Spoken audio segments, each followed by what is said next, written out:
자, 우리 앞 시간에 제가 이 컴퓨터 특성 가지고 말씀을 드렸죠. 지금 우리가 기말에 얼마만큼 있다고 쓰면 컴퓨터가 나머지는 팔렸다고 보는 이런 원리를 가지고 있어서 이걸 지금 제가 글씨로 표현할 때 이렇게 표현한 거예요. 기말 재고액 하면 매출 원가가 이 금액이 되고 이걸 우리가 입력을 할 거란 이야기예요. 이 금액을. 자, 그럼 여기에서 자, 보시면 자, 이제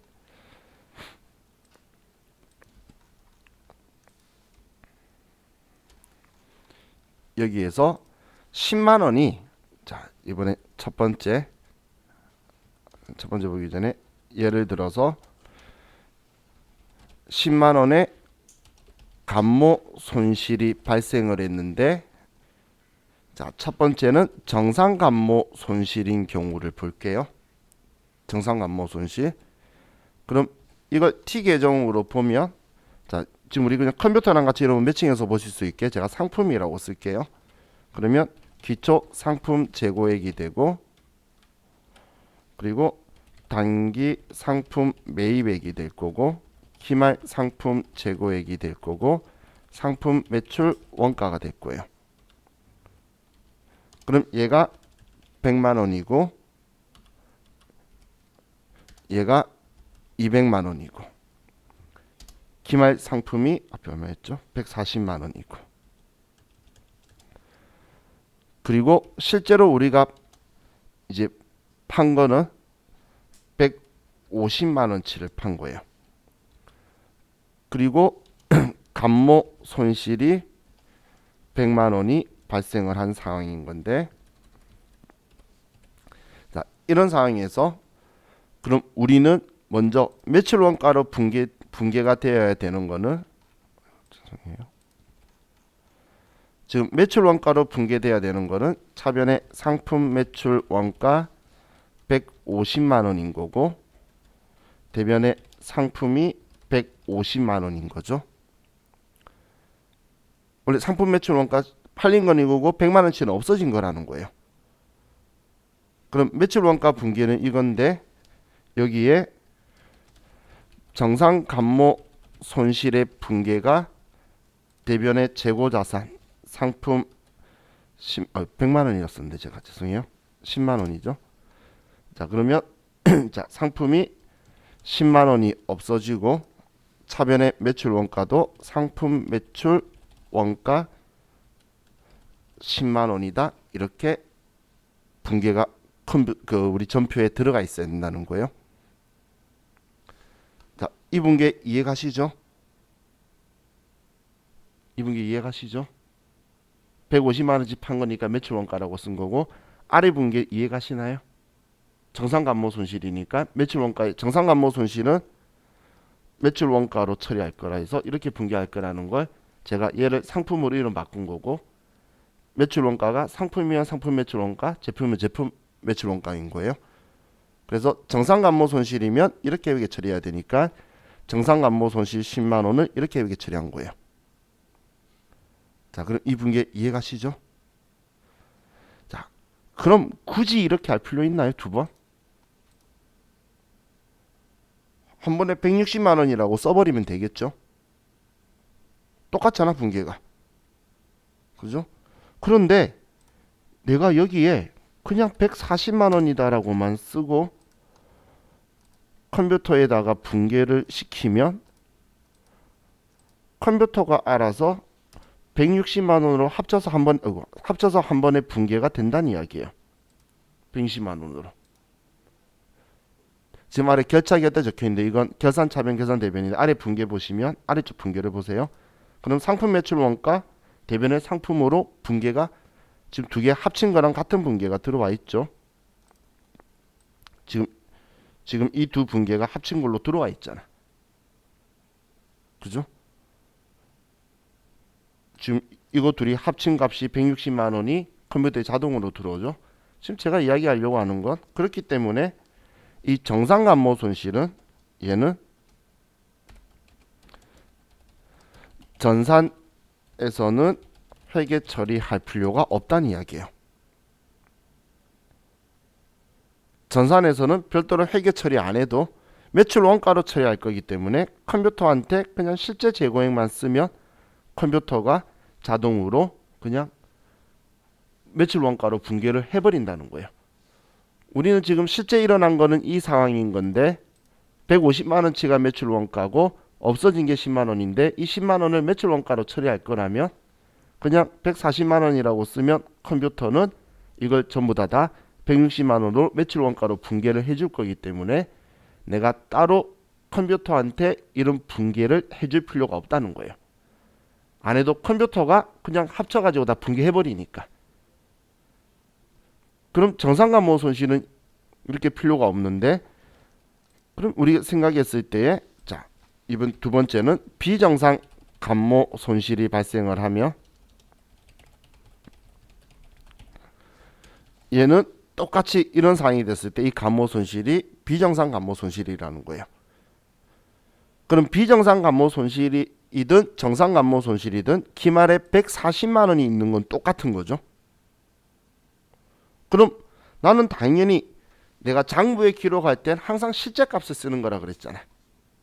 그럼 여기에 140만 원이라고 써야 되는데 이걸 지금 140만 원이라고 쓰면 분계를 계속 이렇게 160만 원 해준다는 거예요.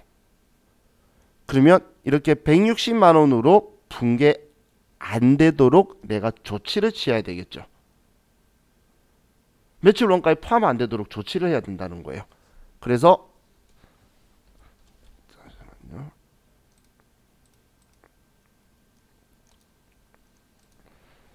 자, 먼저 우리가 이 분계를 비정상 감모 손실은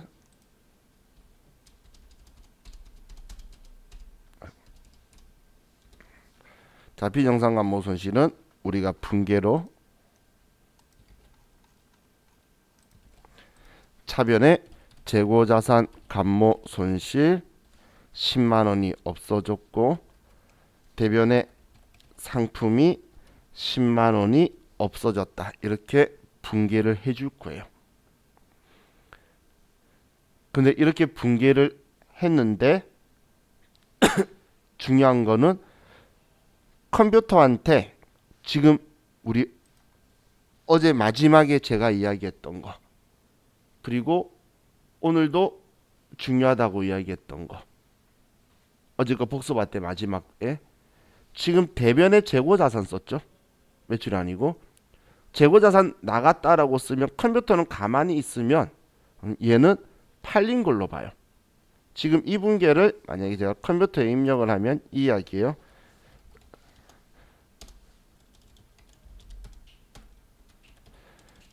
자, 이렇게 제가 분계를 하는 건데 이렇게 분계했을 때에 우리가 보면 지금 얘는 없어진 거에 대해서 정확하게 인지를 우리가 할 수가 없어요. 지금 얘 들어온 거는 업그레이드 시켜서 들어오긴 했는데 그렇기 때문에 컴퓨터한테 이 상품이 나간 게 딴짓거리에서 나갔다는 걸 줘야 돼요. 지금 얘는 우리 실수로 잃어버린 거다. 매출 원가에 들어가면 안 된다. 걔가 타계정으로 대체 적용 8번이에요. 그럼 타계정으로 대체 적용 8번을 넣어주면 내가 분계할 때 여기에다가 8번이라고 써줄 거란 이야기예요. 여기에 8번이라고 대변에 재고자산이 왔을 때 8번이라고 써주면 얘는 여기에 10만 원이 들어오게 되죠. 그죠? 여기 10만 원이 들어오기 때문에 여기에 140만 원이라고 하면 100만 원 있었고 200만 원 샀는데 다른 곳에 10만 원이 써졌고 140만 원 남아 있으니까 팔린 건 150이다라고 되는 거예요. 이렇게 된 원리가 지금 이 분계를 해줘야지 일어나는 거예요. 거기에다가 얘를 꼭 써줘야지. 지금 얘가 타계정으로 대체 이걸 꼭 써줘야지만 컴퓨터가 인식을 해서 이렇게 들어올 거란 이야기예요. 그럼 이렇게 들어오게 되면 지금 150만 원은 얘를 전표로 제가 발행을 하면 우리 분계는 자 보시면 상품이 160만 원이 나간 건 똑같은데 10만 원은 내가 직접 분계해서 재고자산 감모 손실로 했고 상품 매출 원가는 150만 원만 처리를 해주죠. 그럼 매출 원가로 처리 안 하게 되는 거잖아요. 그죠?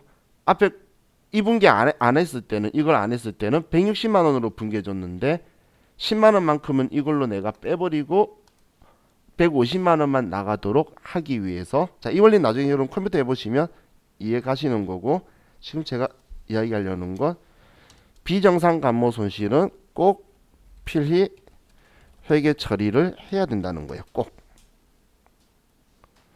그래야 얘가 매출 원가에 포함이 안 되고 매출 원가를 인식시킬 수 있기 때문에.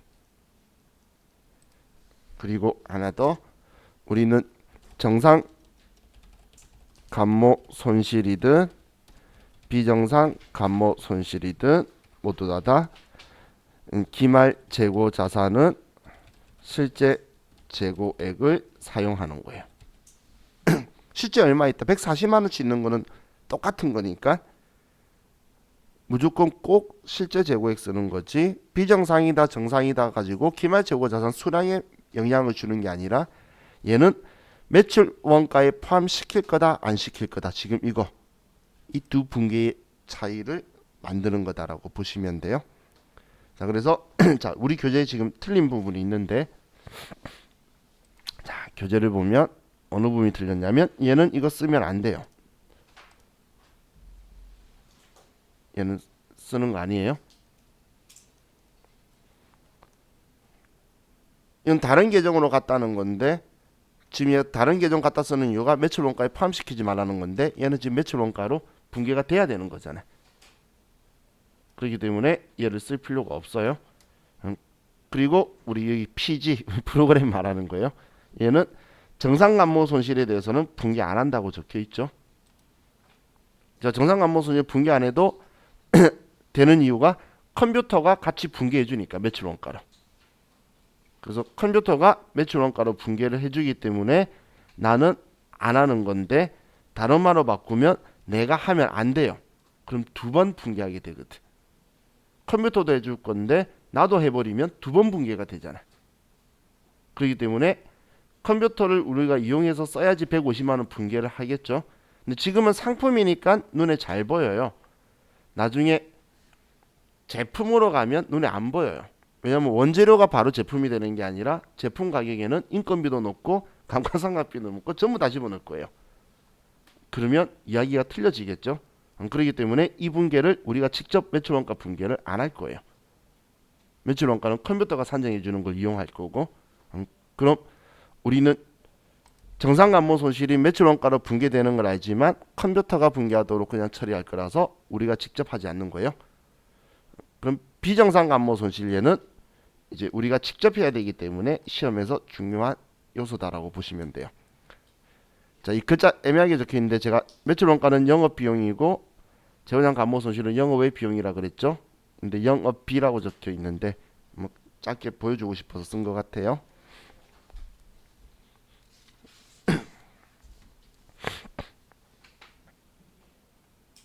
자,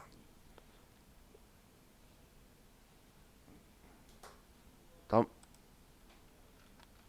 이제 166페이지에 와서 자, 재고자산 평가 손실을 볼게요. 166페이지에 재고자산 평가 손실.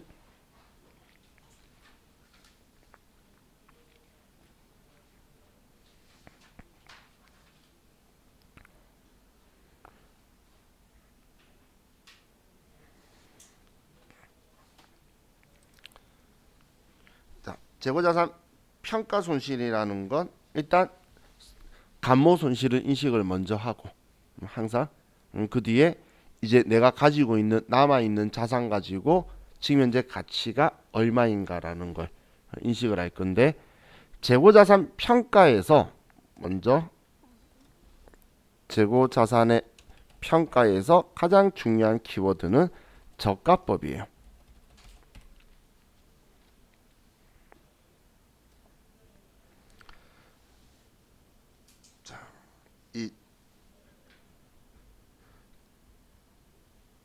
저가법은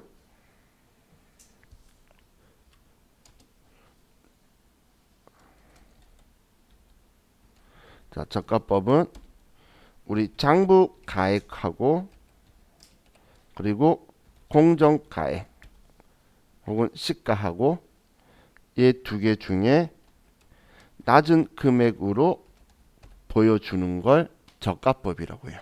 외부 이해관계자한테 보여줄 때에.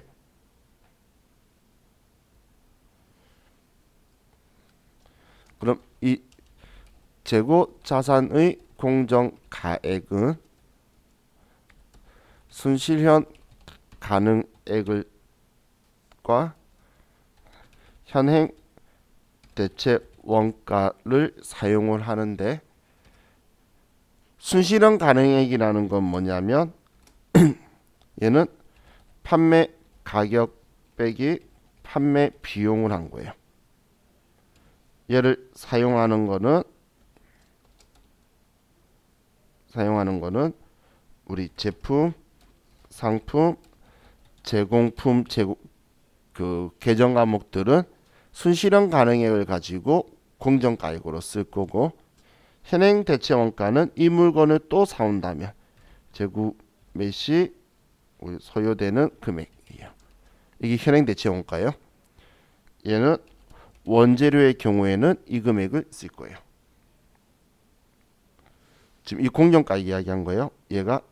얘를 어떤 금액을 가지고 내 장부에 적혀 있는 재고자산 사와서 써뒀던 금액하고 두 개를 비교할 거냐는 건데, 그럼 이 두 개 중에 낮은 금액을 쓰게 될 거예요. 그럼 이 낮은 금액을 쓰게 되면 일어나는 현상이, 우리 가치의 하락분은 전액 인식하게 되는데, 상승분은 취득 원가 한도로 인식할 수밖에 없는 상황이 되게 돼요. 자, 이게 무슨 이야기인지 보시면, 자, 지금 예를 들어서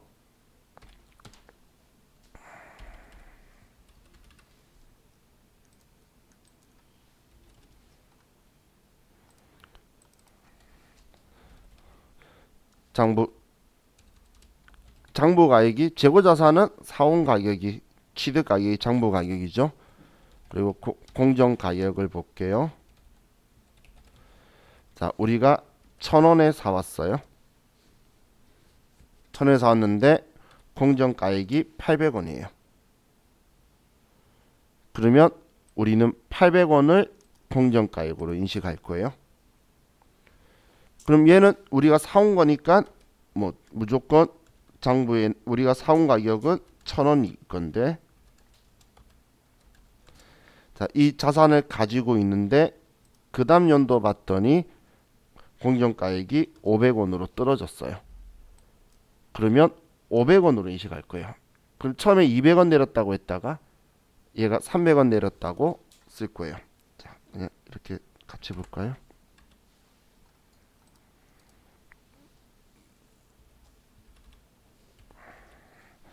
자, 차익 조정을 얘는 처음에 마이너스 200이라고 했다가 다시 또 추가로 마이너스 300을 할 거란 이야기예요. 그래 500원이 되겠죠. 그런데 자, 그 다음 봤더니 얘가 1200원이 된 거예요. 그럼 우리는 저가법 낮은 거 쓴다는 건 이 두 개 중에 낮은 금액으로 외부 이해관계자한테 보여줄 거란 이야기예요. 그럼 낮은 금액이 100만 원이죠. 1,000원이죠. 그럼 1,000원이면 지금 500원인 걸 1,000원으로 만들 거면 이번엔 플러스 500원만 올려주면 되겠죠. 그죠? 이번에 올려줄 거는,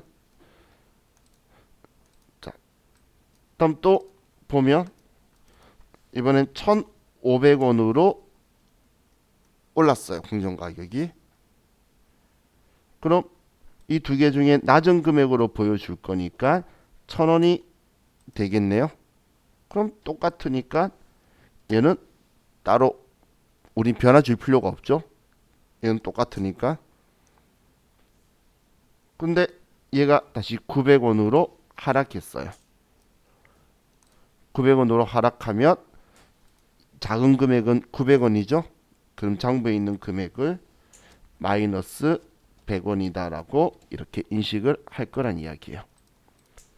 그럼 지금 여기에 보면 내렸을 때는 전부 다 내린 만큼을 다 인식해서 내려가는데 그 기준이 취득원가인 거예요. 우리 취득원가보다 상승하는 거는 취득원가까지만 올라가지 더 이상 올라갈 수가 없죠. 이 원리가 우리 저가법의 원리다라고 보시면 돼요. 이거의 의미가 그거잖아. 이 금액 한도로 하겠다. 맥스는 최소한 이만큼 해주겠다. 미는 최대한 이 금액이다. 이런 느낌인 거죠.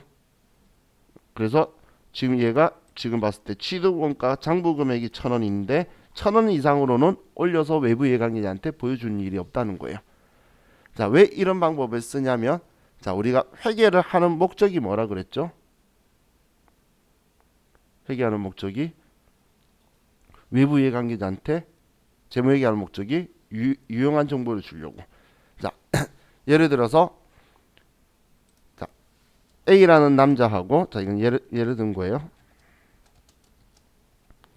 남자하고 B라는 여자하고 이 사람이 10년간 사귀었다고 볼게요. 자, 10년간 사귀다가 이 남자가 이 여자한테 결혼하자고 프로포즈를 해요. 근데 10년간 사귀었는데 프로포즈 하면서 나 사실 대학교 보내야 될 동생이 10명 있고 1년에 제사가 20번이야. 이런 이야기를 한 거예요. 자, 그럼 이 여자가 이 남자한테 뭐라고 말하죠? 왜 10년간 사귈 동안 진작에 말 안 하고 이제 와서 이야기하냐고 뭐라고 하겠죠? 외부 이해관계자가 여자라고 봤을 때 안 좋은 사건은 그때그때 말해라는 거예요. 근데 만약에 이 남자가 10년간 그냥 둘이 자연스럽게 사귀다가 이제 결혼할 때 나 사실 우리 아버지가 이재용이야. 난 재벌 3세야. 이렇게 말하는 거예요. 4세야. 이 여자가 이 남자한테 너 왜 이제 그 소리 해? 그런 말 할까요? 이제서야 내 것이 됐구나. 이 생각 하겠죠? 한마디로 좋은 거는 실현되었을 때 이야기하라는 거예요. 외부 이해관계자가. 뜬구름 잡기 일어나지도 않은 일 가지고 지금 이게 평가한 거잖아요. 평가하는 걸 가지고 오른 거 가지고 올랐어요. 돈 번 것처럼 이렇게 하지 말고 두고 나중에 팔고 나면 이익 될 거잖아요. 그때 표현하는 건데 안 좋은 거는 그때그때 표현해줘야지 외부 이해관계자가 그대로 갈지 아니면 떠날지 어떻게든 판단을 하게 되겠죠. 그렇기 때문에 지금 하락한 거에 대해서는 그때그때 외부 이해관계자한테 표현을 해주고 하지만 상승에 대해서는 그냥 기존에 적혀있던 취득원가로만 주는 거지 올랐다고 뜬구름 잡는 행동 하지 말라는 게 저가법의 취지라고 보시면 돼요. 이 저가법이라고 하는 건 낮은 금액으로 보여주라는 건데 최대 보여주더라도 우리는 취득원가 한도니까 흔히 말할 때 내리면 보여주고 사온 금액보다 오르면 그냥 별말 하지 말고 일어났을 때 표현해 줄 거다. 실현되었을 때. 그게 우리 저가법의 의미다라고 생각하시면 돼요. 그럼 왜 이런 행동을 하는지 느낌은 좀 있으시죠? 자, 분계는 자, 여러분이 직접 분계할 일은 잘 없는데 성격을 물어보니까 이제 분계하면서 성격만 간단하게 설명을 드릴게요. 자, 예를 들어서 우리 회사가 이제 취득을 1,000원에 한 자산, 재고 자산이 있어요. 상품이라고 볼게요. 상품. 자, 이 상품을 우리가 X1년도에 샀는데 자, X1년도 기말에 시가를 봤더니 이 상품이 예를 들어서 800원으로 하락했다는 거예요. 그럼 우리는 마이너스 200원을 인식해야 되겠죠. 자, 그럼 우리가 재고 자산이 없어졌을 때는 감모라고 표현하는 거고 이번엔 없어진 게 아니라 평가인데 손해 본 거죠. 그렇기 때문에 이때 써주는 거는 차변에 재고 자산 평가 손실이라는 계정 과목을 쓸 거예요. 없어진 거는 감모 손실이고 얘는 지금 없어진 게 아니죠. 그냥 평가 있는데 손해 본 거예요. 그래서 평가 손실이다라고 쓸 거예요. 자, 그럼 이제 대변에 자, 우리가 쓸 건데 이 대변은 우리 감모 손실에서는 직접 대변에 상품이다, 뭐 제품이다, 원재료다라고 줄이는데 그런데 평가 손실은 직접 얘를 줄여버리면 내 장부에 적혀있던 금액이 1,000원짜리가 800원으로 내려가 버리게 돼요. 그럼 800원 내려갔을 때 얘가 가격을 회복하게 되면 원래 취득 원가가 1,000원이었다는 걸 인지할 수가 없죠. 지금 얘가 매년 하는 건데 이 시점 왔을 때에 얘 취득 원가가 얼마였는지를 알려 그러면 2년 넘게를 3년 동안 얘 얼마에 사온 거라는 걸 어디 써둬야 되는 그런 비효율적인 방법을 써야 된다는 거예요. 그렇기 때문에 이때는 우리 재고자산 평가 회계 처리는 직접법으로 줄이지 않고 우리는 1,000원이 사왔던 이거는 그대로 장부에 두고, 왜냐면 우리가 취득했을 때 이렇게 써뒀을 거잖아요. 차변에 상품 1,000원, 뭐 대변에 현금 1,000원 이렇게 써서 장부에 1,000원 적혀 있을 건데 얘를 그대로 두고 대변에 재고자산 평가 충당금이라는 계정 과목으로, 자 우리 얘 상품이면 상품의 차감 계정으로 이렇게 200원이다라고 외부 이해관계자한테 보여주게 될 거예요. 그럼 장부에 상품 1,000원 있는데 지금 가치가 200원 달아서 장부 금액은 800원이에요. 이렇게 외부 이해관계자한테 보여줄 거란 이야기예요.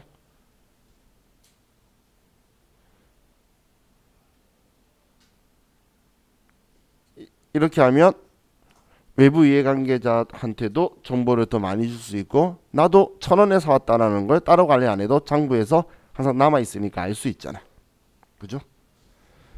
그럼 이렇게 있었는데 다시 X 2년도까지 가지고 있으니까 이때 기말의 시가가 500원으로 또 떨어진 거예요. 그럼 전년도에 800원에 맞춰놨는데 뭐 1,000원에 사서 200원 내려서 800원이다라 맞춰뒀는데 500원으로 떨어졌으면 300원 더 내려줘야 되겠죠. 그래서 자 우리는 300원을 또 내려주게 될 거예요. 그럼 똑같이 분계를 차변의 재고자산 평가손실 300원이고 대변의 재고자산 평가충당금 상품의 차감 계정으로 300원을 더 쓰면, 그럼 내 장부에는 얘 둘이는 합쳐져서 1,000원에 샀는데 500원 달아서 500원이에요. 이렇게 보여지도록 될 거란 이야기예요. 자, 그럼 이랬다가 X3년도에 기말 시가가 1,200원으로 올랐어요. 자, 그럼 우리 가격을 얼마를 증가시켜야 되죠? 그렇죠. 500원 시켜야 되죠. 항상 비교는 이렇게 비교하는 거예요. X1년도에는 비교할 때 얘하고 비교했고, 그 다음 연도는 얘하고 비교한 거고, 이번엔 이렇게 비교하는데 낮은 금액이 이번엔 얘가 됐죠. 그래서 1,000원으로 보여줘야 되는데 내 장부에는 지금 500원으로 보여주고 있으니까 올려줄 돈은 500원만 올려줄 거라는 거예요. 근데 이 500원 올려주는 방법은 엄청 쉬워요. 왜 쉽냐면 지금 내 장부에 어떻게 적혀 있냐면 이 시점에 1,000원에 샀는데 500원 달아서 500원이라고 보여주고 있잖아. 그럼 500원 내렸다는 것만 지워버리면 되겠죠. 그럼 1,000원이에요 라고 보여줄 거잖아. 무슨 말인지 이해가시나요? 500원치 가치가 하락했다는 표현만 지워버리면 그냥 1,000원짜리 있어요 라고 남겠죠. 그래서 얘는 지금 자산의 차감 계정이라 장부에 있는데 얘 둘이를 그냥 차변에 지워버리면 돼요.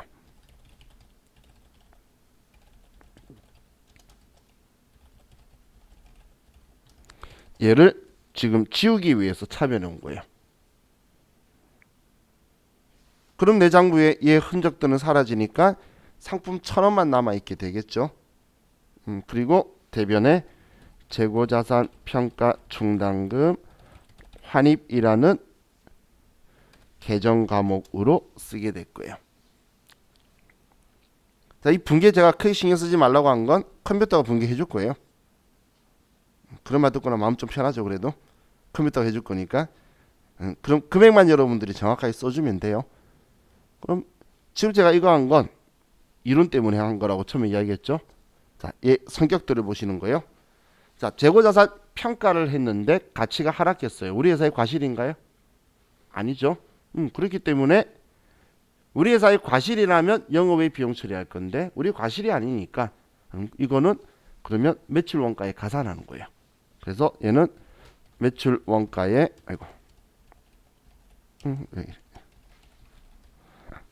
가산 혹은 포함한다. 같은 말이죠. 매출 원가에 더한다니까 뭔가 더해진 느낌 들지만 비용 처리한다는 이야기예요. 매출 원가가 비용이잖아요. 영업 비용 처리한다는 이야기예요. 얘를 그럼 지금 내렸을 때 매출 원가로 처리했으면 돌아왔으면 우리 내렸을 때 영업 비용 처리했잖아요. 근데 미래에 돌아왔을 때 영업 수익 처리하는 거죠, 그럼. 근데 얘 영업 수익 자, 영업 수익은 뭐라 그랬죠? 매출이라 그랬잖아. 매출 적절하지 않죠? 그럼 이 상황이 언제 일어난 적이 있었죠? 대손 충당금 환입할 때 일어난 일이죠. 그때는 판관비에 영업 비용 썼는데 매출이 안 맞아서 판관비를 줄였죠. 얘도 똑같은 거예요. 그래서 얘는 매출 원가에 차감할 거예요. 비용을 줄여버릴 거란 거. 얘가 가격이 회복되어서 돌았을 때 매출 원가를 줄이는 성격을 쓸 거예요. 그래서 시험에서는 이걸 알고 있는지 여러분한테 이론으로 물어볼 거예요. 얘는 매출 원가에 가산하고 얘는 매출 원가에서 줄이는 성격이다.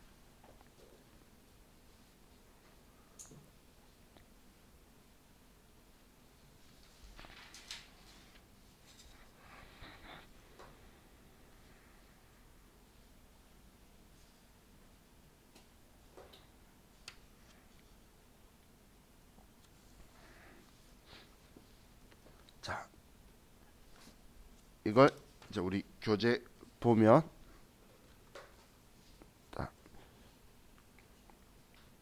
자, 재고자산의 평가에서